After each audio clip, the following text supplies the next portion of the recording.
So the power lumbar on these GM seems to kind of be a problem. So this is a 2005 Envoy. Wait for this truck to finish going past.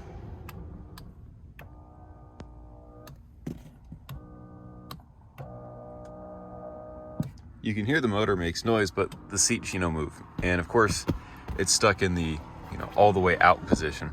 So the task at hand is to pull the seat out. You got to pull the bottom cushion, then you can pull the top backrest, then you can pull the leather off it, then you can get into here where the motor is, and we'll see what we find. I'm thinking I'm just going to try to set the lumbar to where it's kind of in the middle, and then unplug the motor and leave it.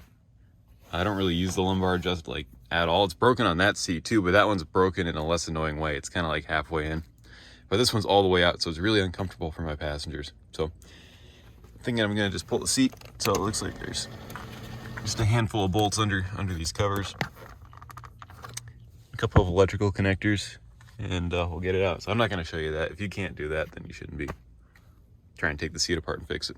All right, so this is partially, disassembling the seat. This is the driver's seat. I decided I should show you guys. So the bottom cushion just gets held on with 4 bolts, or 4 nuts, excuse me. There. You can get to them pretty easy, no big deal. This outer leather layer just kind of clips on at the bottom. There's a couple of push pins that go into the back panel. You roll that up, and then under here, there's your motor.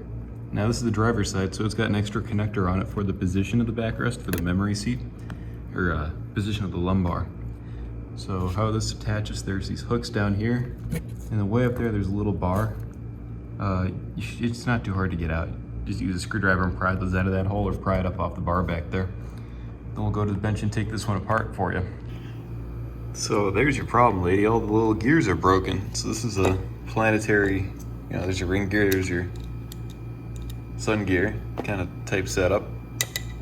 This is a pretty aggressive gear reduction because you got a worm gear, then planetary to planetary, all just to make this thing turn like, what is that?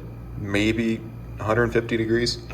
So I'm gonna have to figure out what to do about this gear situation.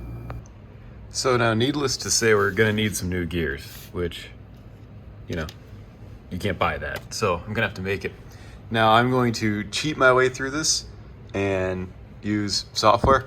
So this is a planetary, I know I'm filming with the screen, you're gonna have to deal with it. This is a planetary gear calculator I found on the internet by searching planetary gear calculator. It's really good. That's the website. So you put the number of planets, which in our case is 3, excuse me. How many teeth your sun gear has. We want to solve for our planet. How many teeth our ring gear has, so I put that in. Turns out our gear is supposed to have 15 teeth on it, which makes sense. Now, I did the math, and our module is about 1. So it was like, 0.97. So I think you can't really measure the module on a gear part, on a physical gear, because you need to get the pitch diameter, and to get the pitch diameter, you have to know a bunch of the geometry used to model the gear. So, I did my best. That's why this is not an exact number. That's why this is that 0.97 number. So I'm just gonna say it's a module of 1. That's pretty common. Now, I was gonna go through and do all the math to generate the gear geometry in Fusion 360. However, if you go into add-ons, there's this add-on called Spur Gear, and it lets you plug in all your information. So once you get your module, your number of teeth, how much backlash you want. I just did, quarter millimeter, so that's about 10 thousandths ish. I don't really know how tight the rest of the gears are. I don't really want to bind up on anything.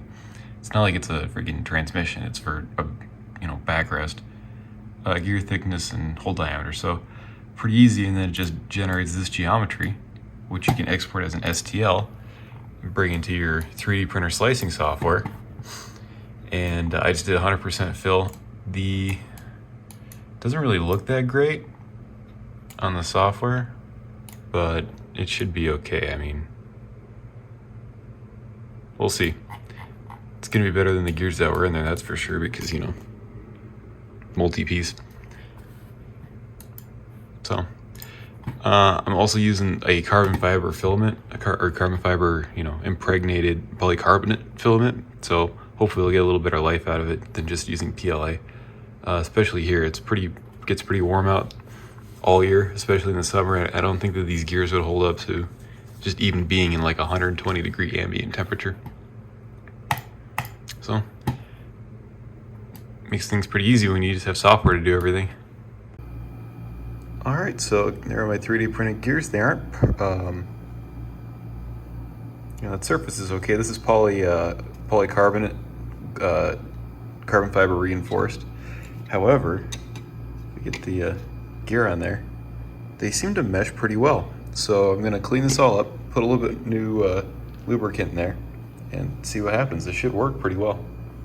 Okay, so it actually works. I'm gonna see if I can set this up here in a way that you guys can see. Maybe if I could put, there we go. So I just have a 12 volt lithium battery here from a power tool, but so that's one way. Seems to work actually. So that's really cool. So I'm just gonna bring it all the way around and start reassembling it. So let's say it's a success. I have probably $1 grease and 50 cents worth of 50 cents worth of filament in there. All right, so all assembled. It's pretty simple to put together. When you take it apart, you'll see. This is a really goofy way to do lumbar.